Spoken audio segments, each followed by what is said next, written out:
Hello everyone, thank you for joining us for another episode of Antonio's Movie Reviews. Today I have for you American Beauty, a 1999 romantic drama starring Kevin Spacey and Annette Bening. My name is Lester Burnham. I'm 42 years old. In less than a year, I'll be dead.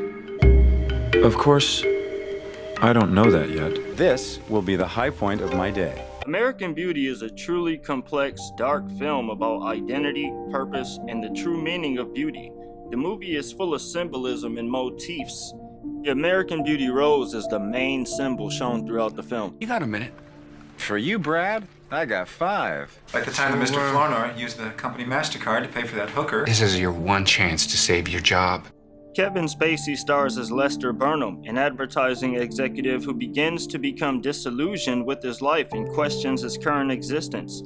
He has a reawakening one day and ends up chasing the 60s, for lack of a better phrase. In fact, all of the characters of this film seem to be chasing something, like his wife Carolyn, who is played by Annette Bening.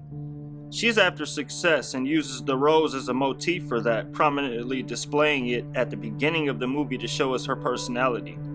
The rose is almost always present in the film. Lester becomes infatuated with his daughter's best friend in a distasteful and misguided fantasy that also has the rose shown prominently, but it actually jumpstarts Lester's midlife crisis. The movie has a few different subplots going on between its main characters, with the main plot existing between Jane, Lester's daughter, and Ricky, their neighbor, who is infatuated with Jane due to the fact that she isn't viewed as attention-seeking. Don't placate me like I'm your mother, boy. Chris Cooper plays Ricky's dad. My name's Ricky. I just moved next door to you. I know. Ricky views Jane as a genuine person. That's the same way he feels about himself. He ends up running into his neighbor Lester. They end up becoming great friends, with Lester viewing Ricky as a hero. I quit, so you don't have to pay me. Now leave me alone. Lester! If you want any more, you know where I live.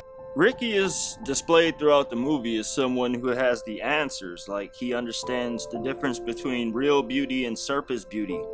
And there's a nice scene that's displayed later where he says the most beautiful thing that he's witnessed is trash swirling in the wind. It's like a direct contrast to the boring red roses shown throughout the movie, which appear to be a fabrication of beauty, being pretty on the outside but empty on the inside.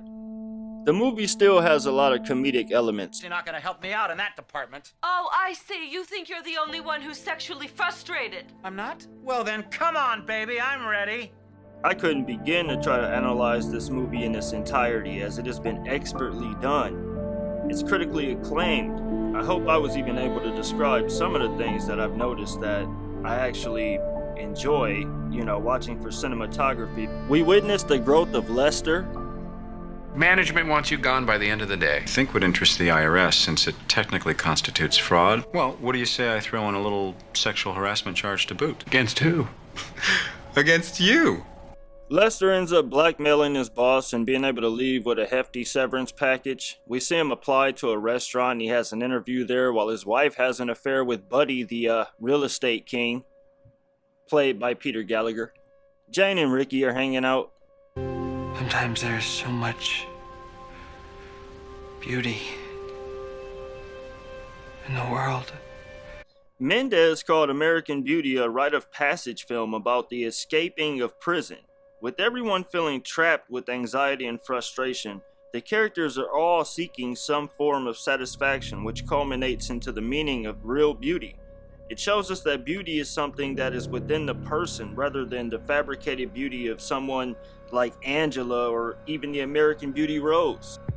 Ultimately, the movie is a satire on the American middle-class suburban life. Lester, you're gonna spill beer on the couch. It's no wonder a movie like this spawned Desperate Housewives, which is definitely a great show, one of my favorites. He discovers his wife, Carolyn, cheating. Don't get to tell me what to do. Ever again. Chris Cooper, who plays Frank, becomes suspicious after viewing footage of his son's taping of, Lester lifting weights, which Ricky captured by chance, actually. After watching Ricky and Lester through Lester's garage window, Frank mistakenly concludes that they are sexually involved.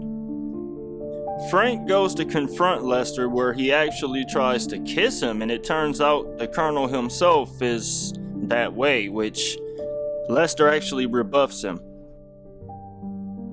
Lester is definitely the focus now. After finally landing the adolescent girl of his dreams, it doesn't go down the way it's expected because the plastic Angela is actually a virgin, and only then does Lester treat her as a real person instead of the catalyst of his midlife crisis. A lot of people adored this movie when it came out, but depending on the state, this could have been looked at as statutory rape. But it was the 90s and no one was thinking about predators.